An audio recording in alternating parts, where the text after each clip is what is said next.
yours. And if you find you're tuning into a wave, well then I don't know much about the NSA. Hello, everybody. Hello, friends. Welcome into another episode of Spiritual Philosophy Chatter with the Joneses. I'm Danny Jones. And I am Samantha Jones. And here we are, episode 120. 120. What is our topic today? This is understanding your soul contract. Cool. Yes. Dig it.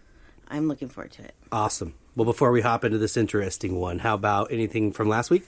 Yes, last week we had an emotional episode of Raising Better Humans. That was a good one, and we got a lot of feedback on it. I got several messages, thanking us, especially for talking about things that not everybody is willing to talk about. Mm-hmm. And we received this message from Kate. I wanted to read this. Cool. She said, Samantha and Danny, thank you so much for this week's episode, Raising Better Humans. I didn't think the show would apply at all to me as I chose not to have children due to an abusive upbringing.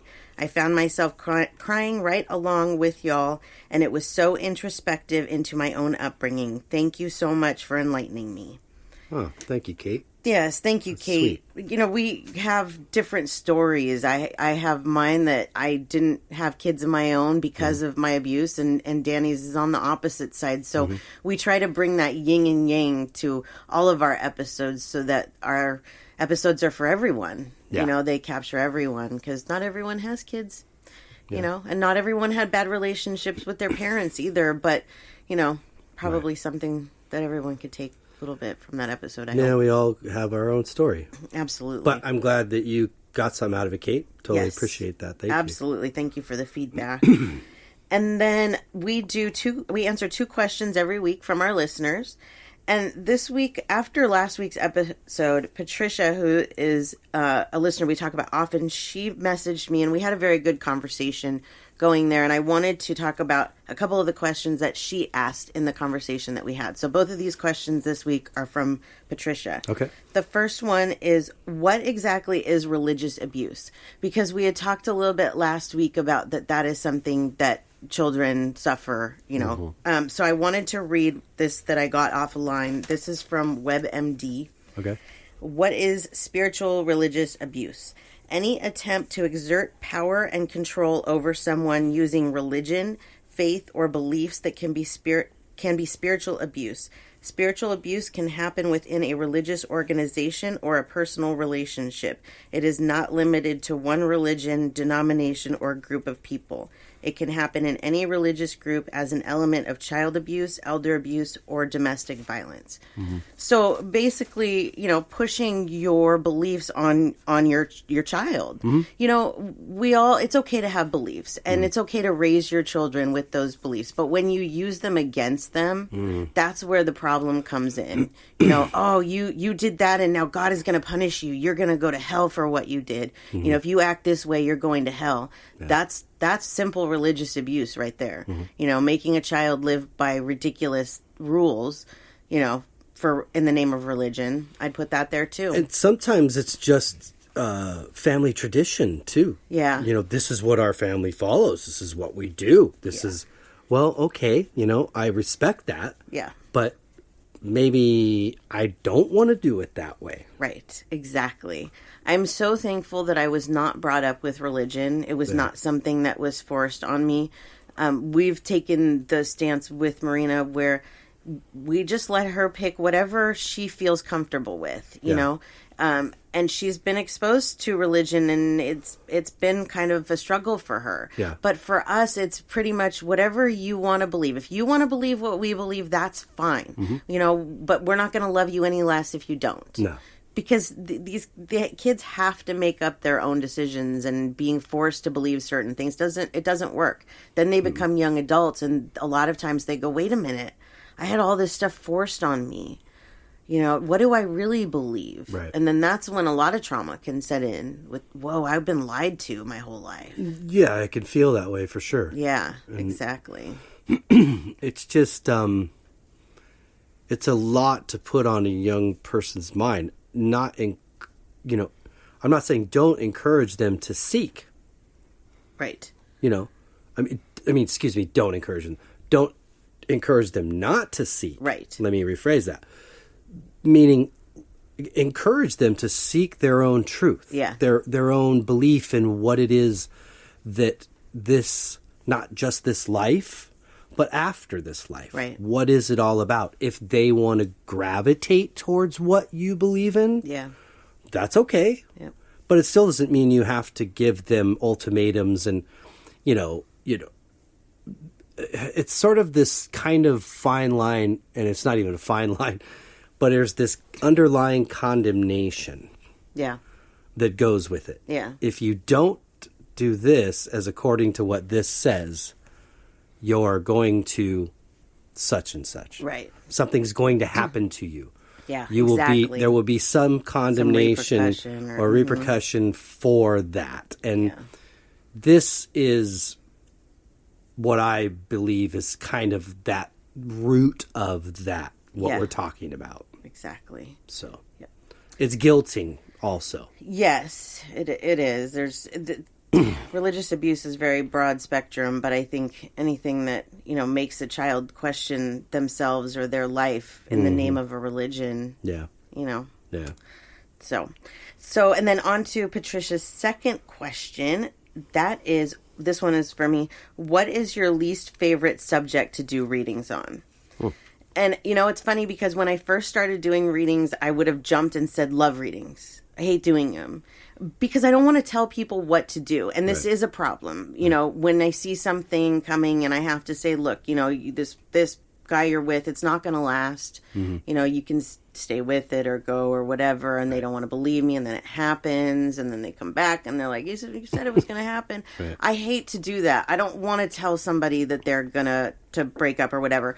But I've changed with that because now I look at it as a way to help empower women, to help them find a better way of life if they are in a bad relationship, which doesn't always mean leaving the relationship. Sometimes it can mean just working on it.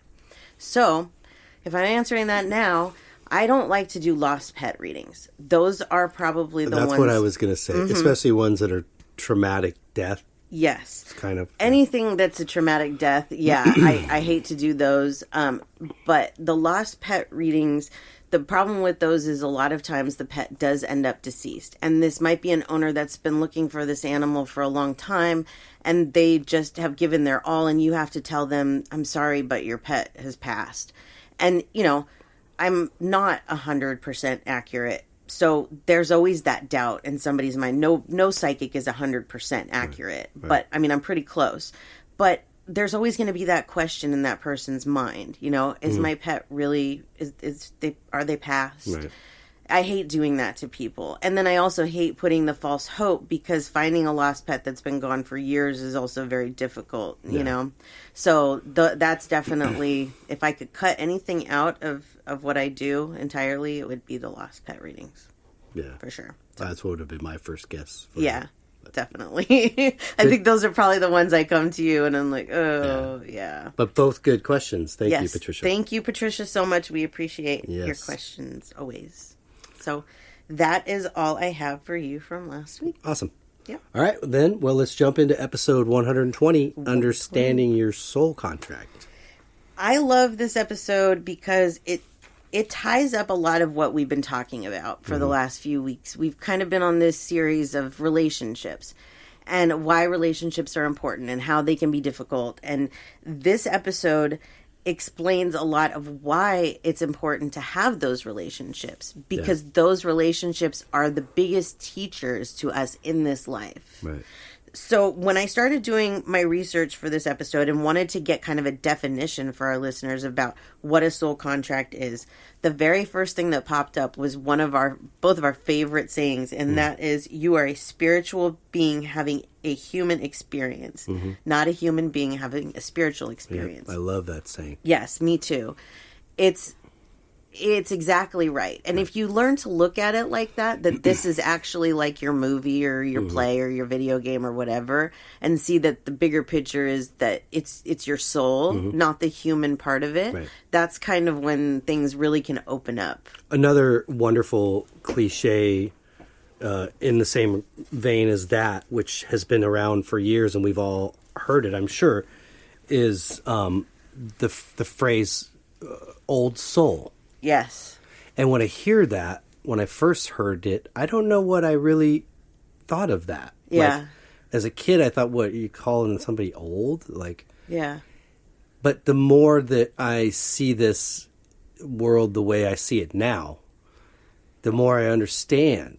Like, it takes somebody to recognize an old soul. Yes. So what is that? What is that recognition going on there? It is weird.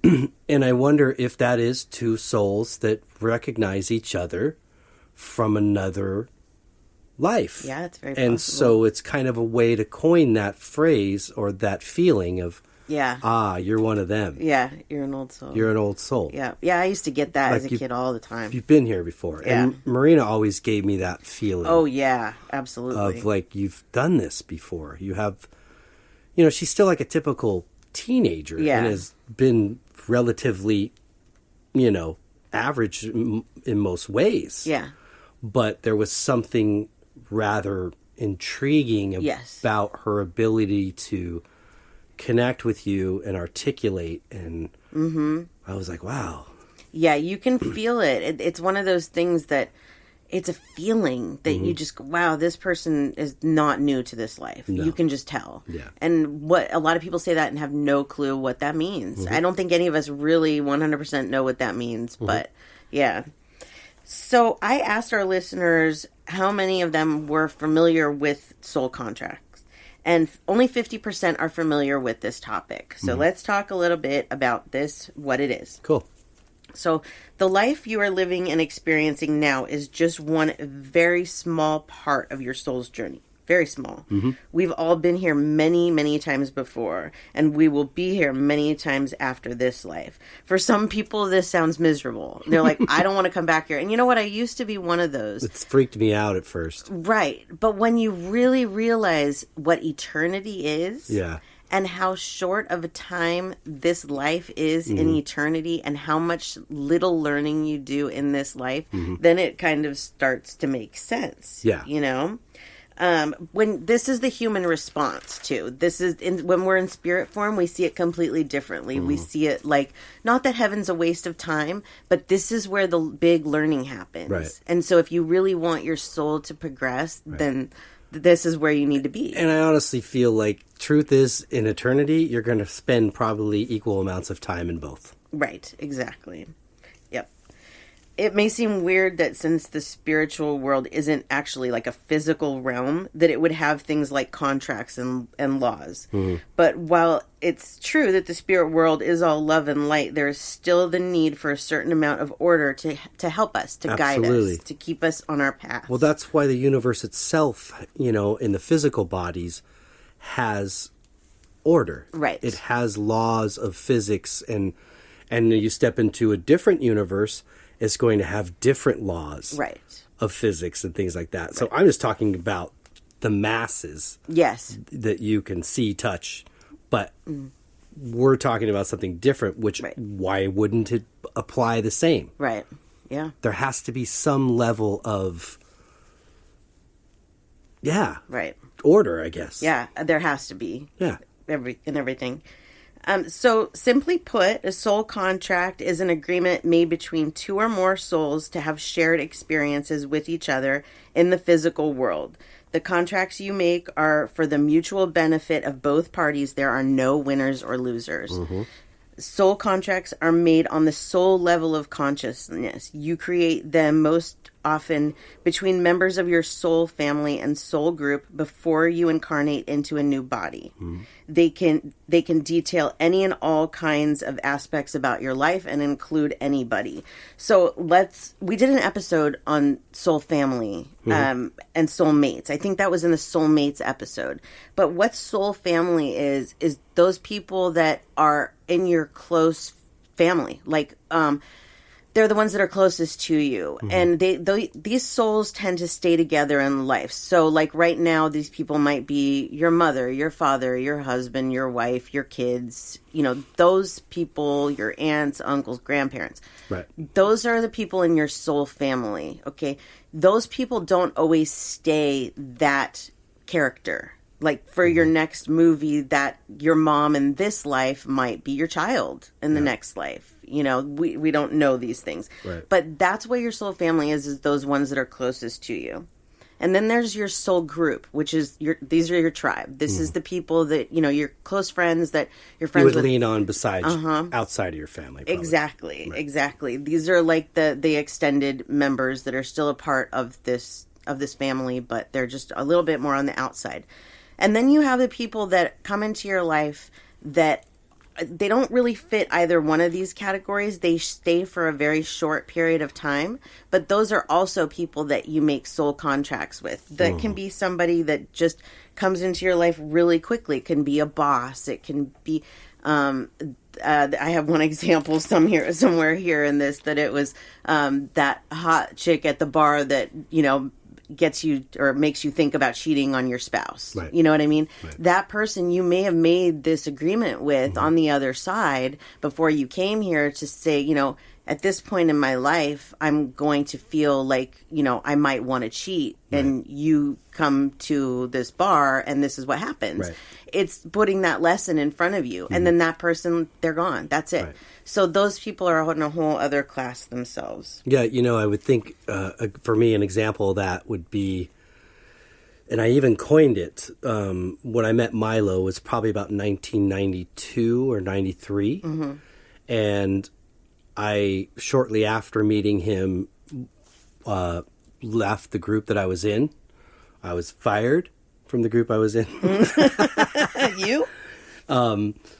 And so I had some songs I was working on, and I asked him, could he help me? Because I had heard some other people go, oh, Milo's got a little 4-track and a little drum room, you know, at his parents' house where he lives, and it's off, you know, a little shack kind of thing, and he would record in there. And so I had the opportunity to do it with a friend of mine, Adam, who's the theme song of our show. Mm-hmm. I did a thing with him then and got to know Milo a little more, and then asked Milo, could you do songs of my own? Would you record them with me? Yeah. And when we finished, you know, it wasn't like this super great stuff, but I was proud of it. But I remember saying to him, I'll be back for you when I have something more significant. Yeah. And it was almost like I knew that that was kind of part of this plan. Right. Down the road. Yep.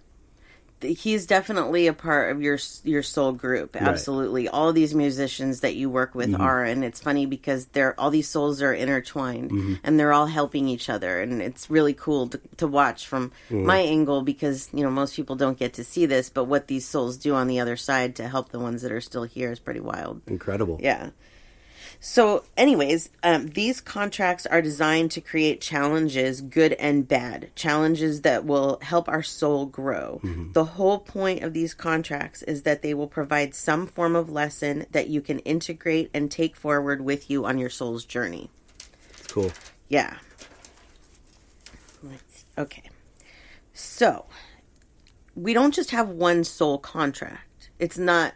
I guess maybe the title is a little bit misleading because you say understanding your soul contract, but it's for this life, right. I would say. Well, you have different contracts with different people. True. Is really the way that this works. Right. So, you know, each individual person, and we don't know, and a lot of people are like, well, how come we don't know this coming into this life? You know, can you imagine if we knew all of this? If you knew, we both knew, oh, we made this arrangement that we were going to get married and face these challenges together and face these other things together. Right. It wouldn't be the same. No, it would not be. It would be very confusing. It would be probably traumatic because then you'd be remembering things that were examples. Yeah. But let me give you another way to look at this, too, as examples that in the cartoons and Looney Tunes, you'd always see the devil and the angel on the shoulder, right? And that's to me, like your consciousness. Right, for sure. It's your connection to the other side, telling you what really is a good idea and what really isn't a good idea. Right. I've seen memes recently where you see like the little white boy and the little black boy walking and holding hands, and it's saying racism, we're not born with this, it's taught. Yeah. That is probably one of the best examples that I could share about how your soul does carry certain information, etiquette, yes, manner, it carries it from life to life. You have an instinctual understanding of what's right and wrong. Right. Whether you want to follow your own will and take your anger out on somebody else or something else, that's your choice. Right. But I think we all, if we stop and listen closely enough, we can hear that. Right. And when you see children in that kind of representation, it makes me look at that and go, there are things that we do remember. Right. It's whether are we going to practice that. Yeah. Absolutely. And commit to that. So. Yep. Sometimes too, these contracts, we don't finish them. They don't work out the way that they're supposed to. Yep. So sometimes you're taking a contract from another life and you're kind of bringing it into this one with you, which is why I kind of preach so much about that. I want to learn all my lessons as many possible that I can while I'm in this life, because you're not going to learn them all in one life, but each life that you come into, there really are certain lessons that you're supposed to learn within this life. And if you can learn those within this life, then you carry nothing on. Now, of course, you can learn more lessons too. I'm like overachiever. Let's learn all the lessons, so I don't have to come back. But again, I'm thinking like a human, because I realize that this is, I don't want to call it a playground, but it's the playground and the school. It's everything. It's where you get to experience the most amazing things, and learn the lessons. And that's really what your soul's journey is about, is becoming a whole soul. And it's only from learning those lessons that your soul, gosh, makes me tear up. It's incredible. I mean, because we get to visit here as spirit anytime we want. Yeah. But it's different. You don't get to feel the wind blow on your skin. Yeah. You don't get to feel the rain drop on your hair. Right. You don't get to feel the difference between hot and cold. These are things that only coming into a body are going to allow you to have those sensations. And believe it or not, as lovely as heaven is, souls are lining up to come here. Yeah, absolutely. There's not enough bodies. And not just here, to anywhere where they can experience what it feels like to feel. Right. Yep. Absolutely. Let's see. So we talked a little bit about how some of these people that we make these contracts with are longer term, like parents, children, spouse, and then some are shorter term. So don't ever write somebody off, like if you think, oh, that person just came in for 1 second, that couldn't possibly be a lesson. Oh, no, absolutely. Absolutely it can be. The biggest thing to remember is these people are here to help us learn and to help us reach our purpose and to become the greatest version of ourselves while we are on this earth. Soul contracts aren't so much about the relationships with others as they are with ourselves, really, if you think about it. Because we are being taught how to love ourselves. And if you don't love yourself, then you really can't love other people. It's all a package deal. Yeah, and if you're an energy and a soul that lives for eternity, imagine that. You have to live with yourself for eternity. Yep. So why not be more pleased with yourself than disappointed? Right, exactly. Like I had mentioned, you can make a soul contract with anybody, but something that's pretty cool for my animal people is we make soul contracts with animals as well. Next week, we're going to talk about animals, the relationship between humans and animals and nature and that fits in here too. This is something that for me has been huge because I am an animal communicator and I have learned so many lessons through animals, so many. So it was cool to do this research and see that they actually consider that to be a whole category of soul contracts itself, or the animal relationships. Yeah. Yep. I believe it. That's pretty cool, huh? One of the questions that we got asked is, how do I know if I'm actually following my soul contract? And I thought that was a good question. Yeah. So I have some ideas, and I looked it up a little bit too. One of the things that kept coming up was synchronicities. And synchronicities is anything that is seems like a coincidence. Two or more things that seem like a coincidence. Numbers, music. Gosh, this could go on and on and on.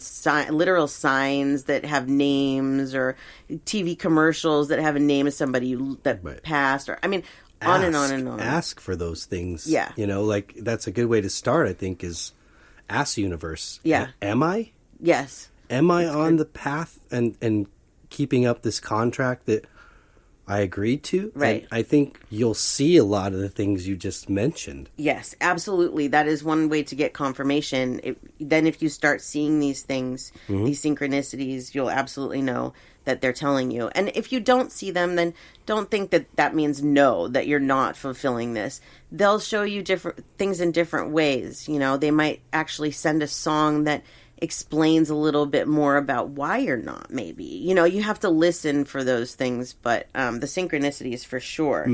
Meeting the right people at the right time. Have you ever just met somebody and you were like, wow, like that meeting couldn't have been more perfect. Like, how did this happen? Yeah. You know, we watched Dr. Pimple Popper, and there was an episode that we watched a couple of days ago about this guy that was a chauffeur, and Dr. Pimple Popper was picked up by him, and he had this horrible growth on his nose, and she does like the pro bono work for her show, and so she was like, oh, I'm going to help you. I'm going to take this off. But he had to be the one to pick her up in order for that to happen. You know, these are the ways the universe works. Yeah. It aligns Incredible. you.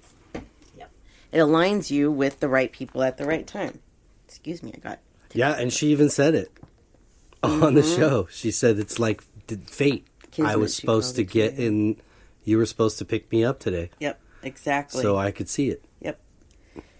Another way to know if you are fulfilling your soul contract is life movement. Now, that doesn't mean that stagnicity means you're not moving along in your soul contract, because everything comes in waves. But if there's like prolonged things that things are just not moving at all, then you might have to reevaluate. Well, why are things not moving? Why are they going the wrong direction? Well, maybe you're at a point where you're not fulfilling that soul contract. You're going against it, and the universe is trying to help you to fulfill it by putting roadblocks in your ways. Yeah, In your happens way. to me all the time. Oh, yeah, me too. Absolutely. I think the thing is, it's not that these roadblocks and things have started for us recently or since the spiritual awakening, is that you start to notice them in a different way. Yes. You stop going, why is this happening to me? And you start thinking, okay, I have to readjust something. Yeah, it's like you feel less a victim of circumstance and more of a student. Yes, exactly. More of the main character in your choose your own adventure, you know, for sure. Also, if you're feeling better, like higher vibration, if you're, when you have a higher vibration, you're just happier more. People can't knock you down as quickly. So if you notice that you're more up, your vibration is higher, that's definitely a way to know that you are following your soul contract. Yeah. Another good question that we got is, can I break my soul contract, and how? And honestly, I don't know how. Like, I mean, I can give you some suggestions of what I read and what I feel, but I think everybody sets their own kind of intention, and as long as you set the intention, it will go the way you want it to. So, like, let's say that you feel like, okay, I'm in this marriage, for example. Like, I'll take my first marriage. Okay, I didn't know about soul contracts at the time, but I did know I needed out. And so if I knew about soul contracts, I would probably say, please, universe, let me out of this soul contract. Let me find something else that's better for me. And then the universe will help you out of that soul contract. It will. If you believe, it absolutely will. Right. And sometimes it throws at you something harder to deal with at first, but that's how it gets you out of that situation. Yeah. So it doesn't mean that, like, you know, the Cupid's going to come and strike you and you're going to fall in love with somebody else that's perfect for you or whatever. There's a lot of things that have to come your way in order to fulfill the next contract, but you absolutely can get out of them. Mm-hmm. What's sad is that sometimes people feel the only way out of their soul contract is suicide. And that is not the case at all. No, they actually, that's the one thing they frown on, or I would say the other side frowns on. Yes. Really, is you're only kind of setting yourself up for more lessons, right, and more karma to have to pay off. So that you're kind of extending the amount of times you have to come back, or I don't know, I don't really know, but that's just the feeling I get. Right. I think with religion comes somehow with marriage, I should say, somehow religion creeps in there because there's this till death do us part. Right, absolutely. Kind of commitment. And hey, I'm all about it, you know, if you're happy. If you're happy. Mm-hmm. But if you're unhappy and you've been unhappy, then it's time to consider that maybe that is part of your soul's journey. Absolutely. Is that you have to move on to really find the lessons and the happiness. That's right.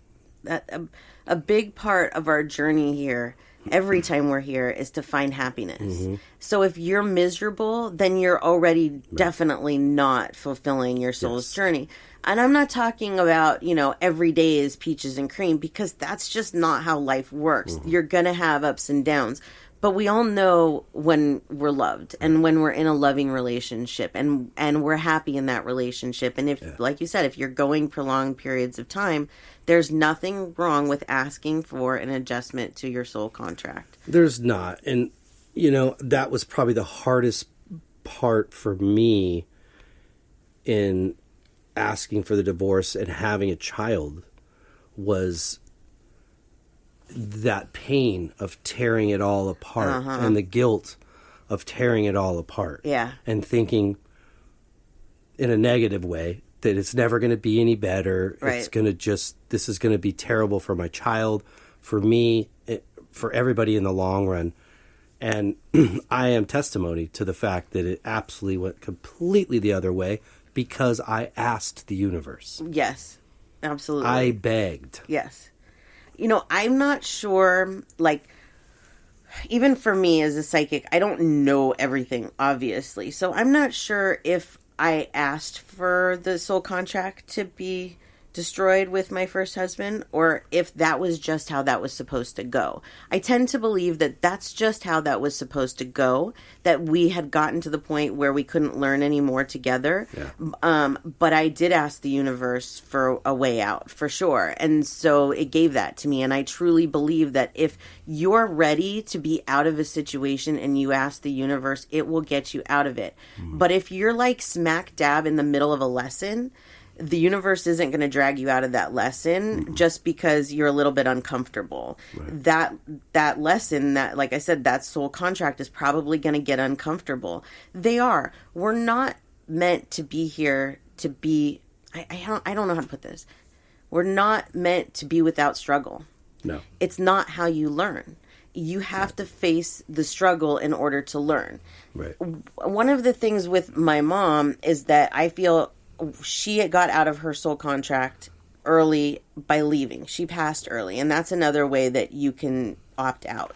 But she was on this path that she was not going to be able to correct her mistakes. Not because she couldn't, but because she didn't want to. As a human, she did not want to, and she couldn't find the way to do it.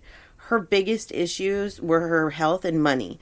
She could have pulled herself out of both of these, but it would have meant learning life lessons. Right. It would have meant the uncomfortableness, and she just wasn't into it for whatever reason. She didn't want to be uncomfortable, and I get that. I understand she couldn't have handled that, you know.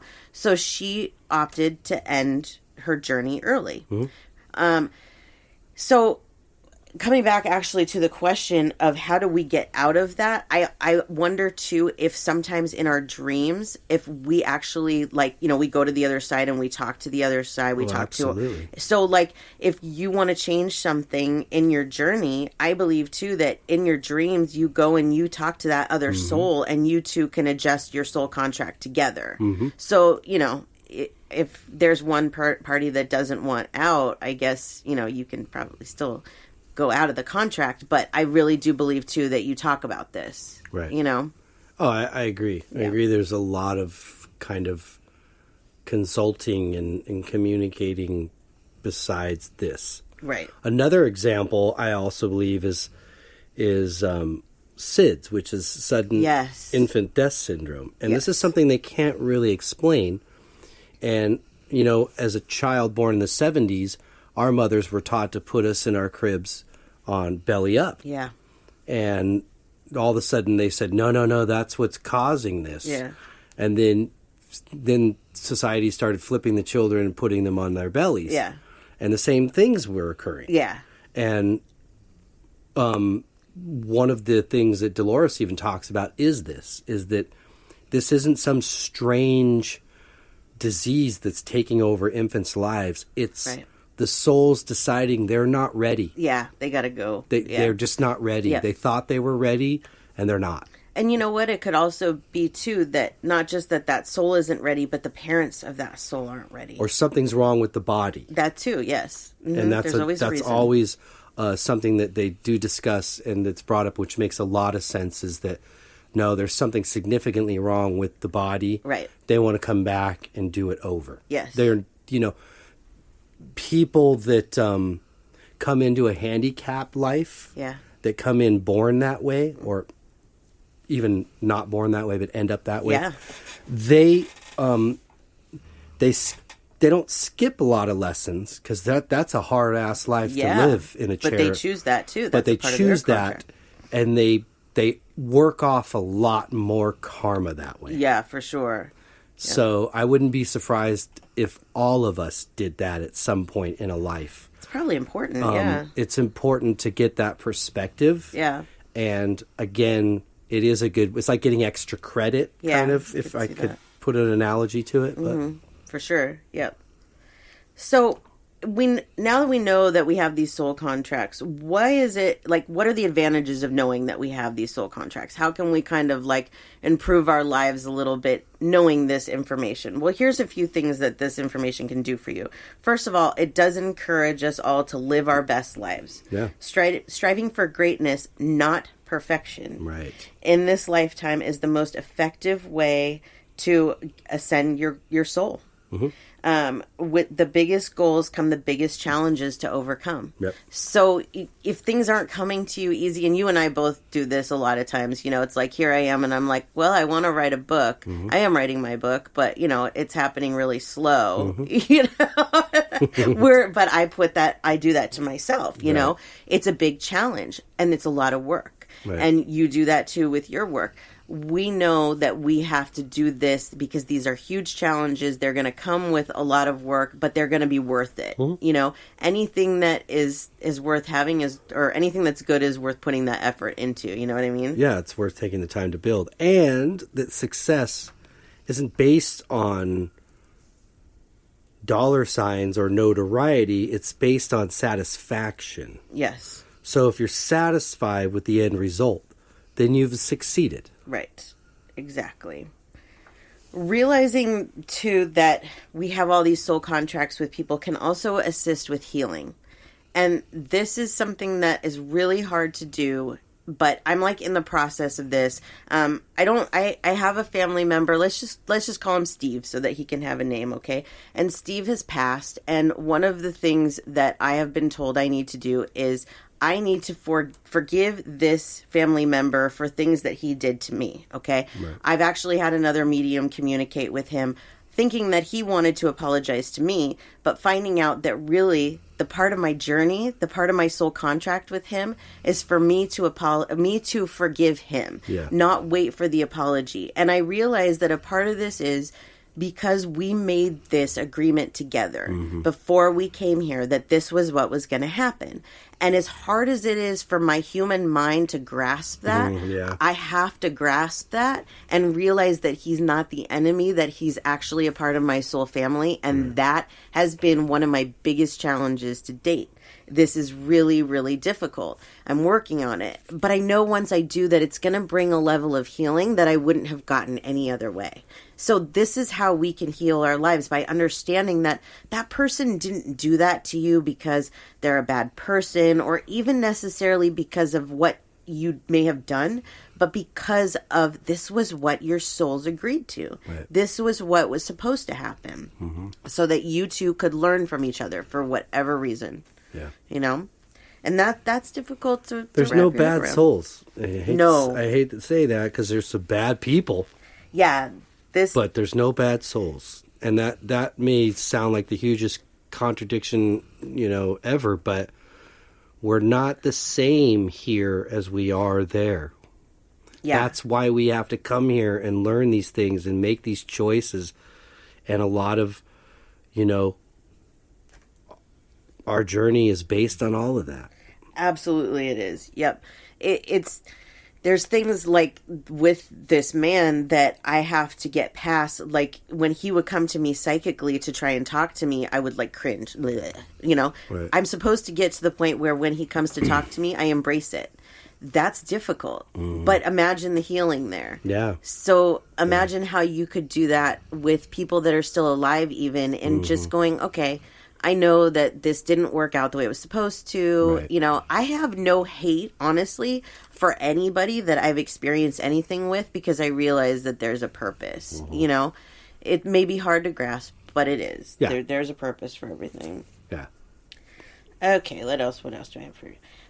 So it also encourages you to listen to your soul, to trust your gut. You know that there's a higher calling out there. You know that there's something more, and that you have this intuition. So you have to trust yourself more. And this kind of teaches you that. It teaches you, you know, even if something feels wrong, it probably is, you know. It also connects us with the energy of love, with the belief that all negative events and all other souls are teachers. We are inspired to react with love. And that's kind of what I was talking about a little bit too with this family member that I have. That once you realize that everything is set up for a certain reason, you can respond with love instead of the other stuff. You realize that they're teachers. They're here to teach you. All of these people are here to teach you, you know. Let's see. I don't think I said this one. It raises your consciousness and makes you more aware of what life actually is, and raises our vibrations. So you're seeing the bigger picture now. Yes. That's really like, gosh, if I go back to like 5 years ago and I think of like the way that I looked at life back then is totally different than the way I look at life now. I look at life back then more like motor skills. Like you get in your car, you drive where you're going, you go to work, you do this, you think about that. But there's no greater, like, what? Right. What is a purpose to all this? Right.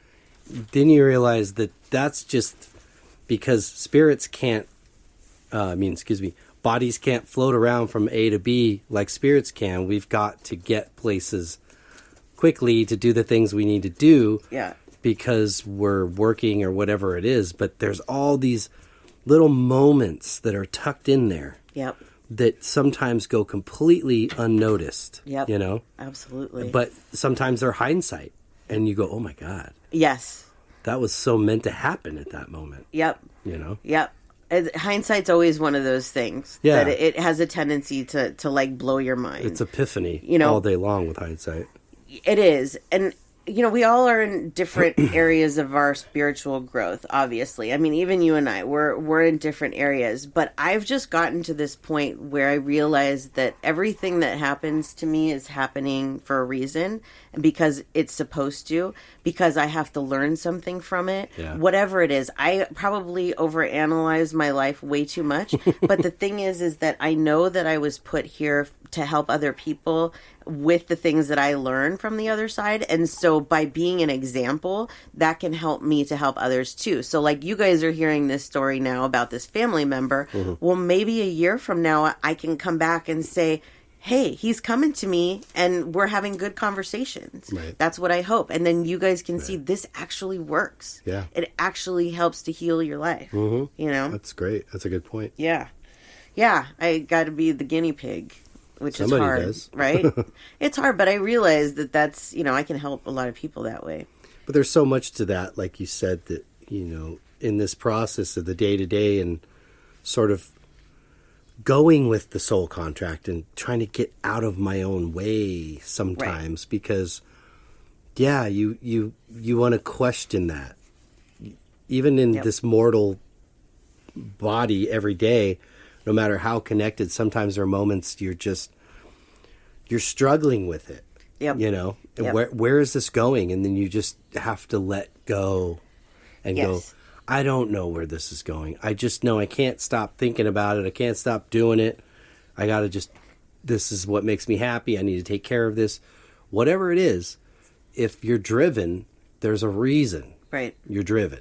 Right. Exactly. If it's good, you know. Yep. Not robbing banks. No. Driven, but. Yeah, definitely.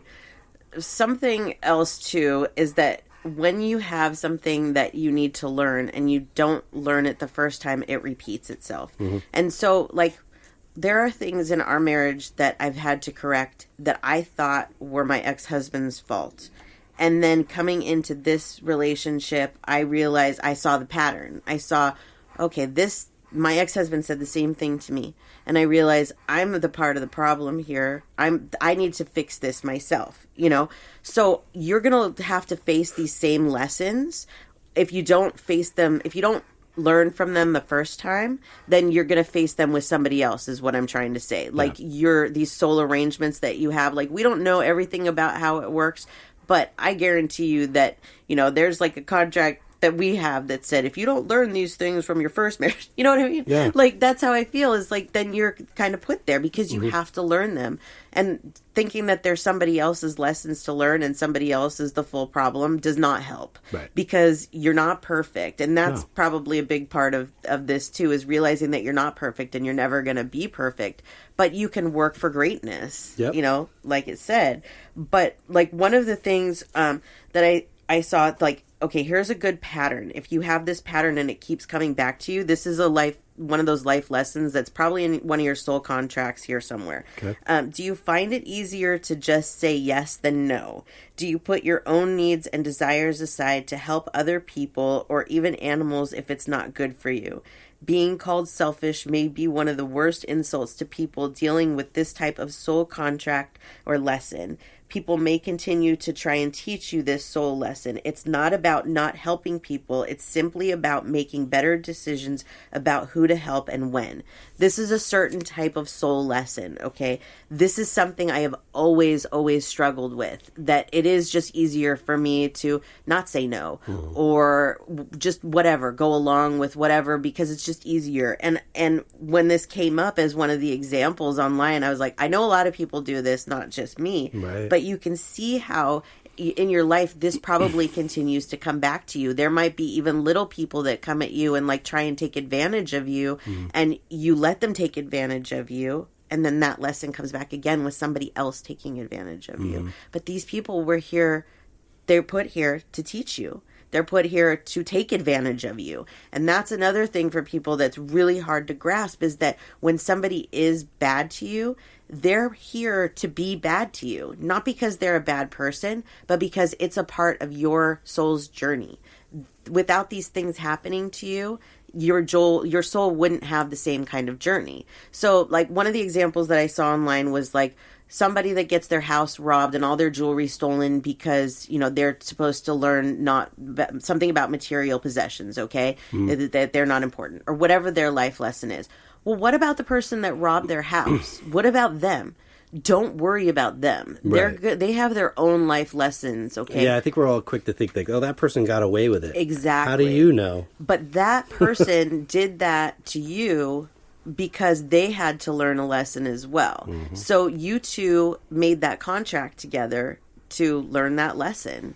You know, I was talking to you a couple weeks ago, I think, about a guy that I dated, and it's like, I feel like everybody that I ever dated had a reason for coming into my life. Most of the time they brought somebody else, which was always weird. Like, I met you through my ex-husband. I met my ex-husband through my first boyfriend. You know, oh gosh, I totally forgot where I was going with this. I don't know. Oh, we were talking. Okay, no, I remember. Okay. So there was one guy that I dated that I can't understand why it happened.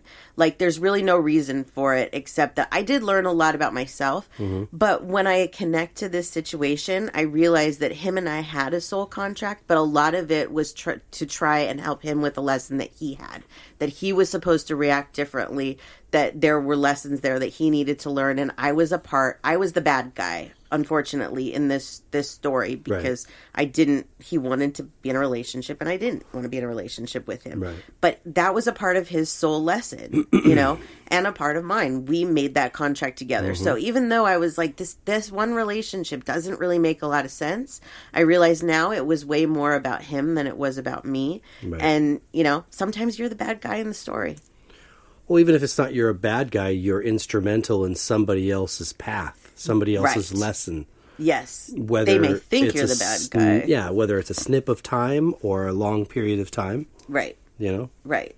With this guy, and this was another example I put, was I feel like he was repeating a bad relationship pattern, and the universe was trying to get him out of this, and this soul contract that we had was to try and help him break these bad habits that he had in relationships. Right.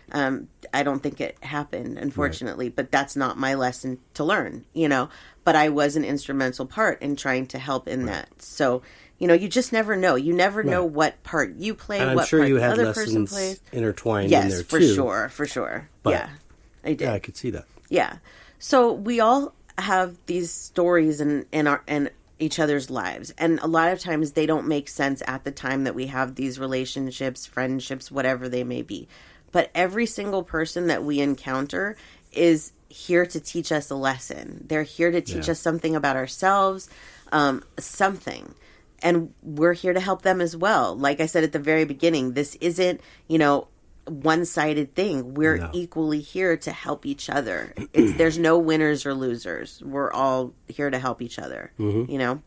So I think that for me, seeing this makes me want to live my life differently. It makes me want to help people more and to understand people better. And a lot of times, like, we project our own issues onto other people. So, like, sometimes if I do that, if I, like, you know, feel like, oh, this person's doing this, then I kind of stop and look, well, what is it about myself that I'm seeing in this that I'm supposed to change? Because they're just a reflection. They're just trying to show me something. Right. You know, that's another thing that's kind of hard to stomach, to swallow. Yeah, it is. You know, especially if you feel like things are kind of, if there's certain situations or people that are kind of obstacles in your life, it is easy to want to just focus on them and point the finger and go, God, if they could just, you know, get their crap together, this would go a lot smoother and move a lot quicker.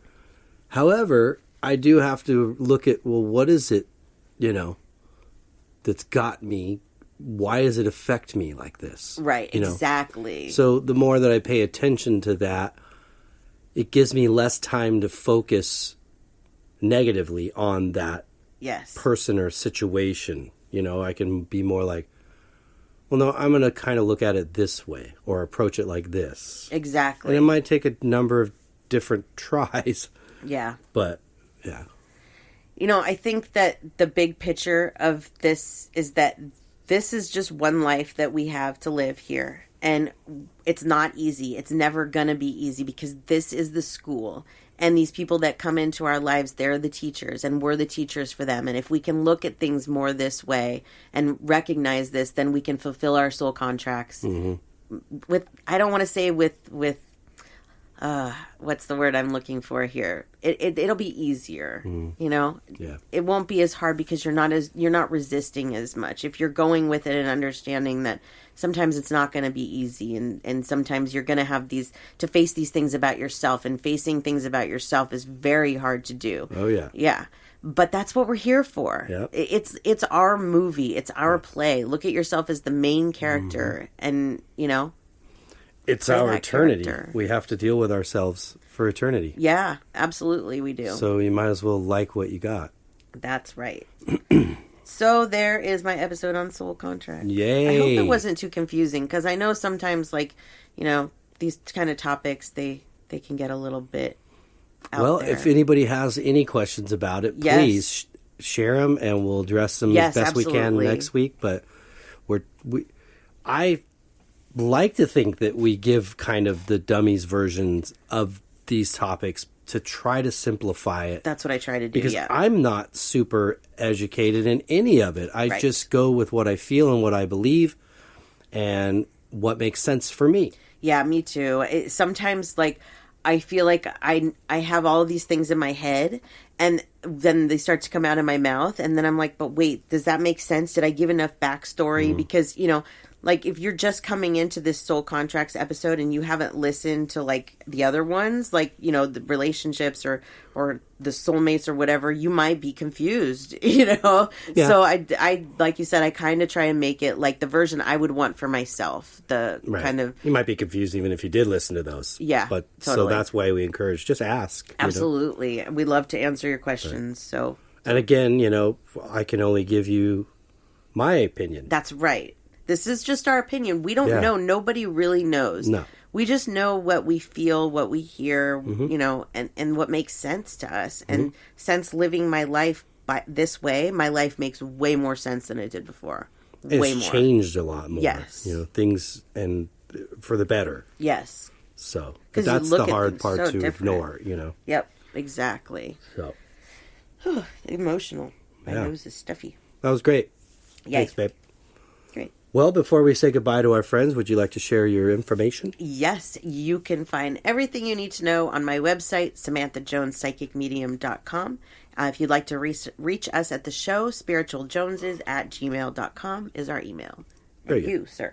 Yes. For my art, djonesartcollection.com for the web, at djonesartcollection for Instagram and Facebook, and for the music, at Gypsy Brown Music for Instagram, at Gypsy Brown Band for Facebook, and gypsybrown.com for the web. Tickets are still available for the October 1st show in Agoura Hills at the Canyon.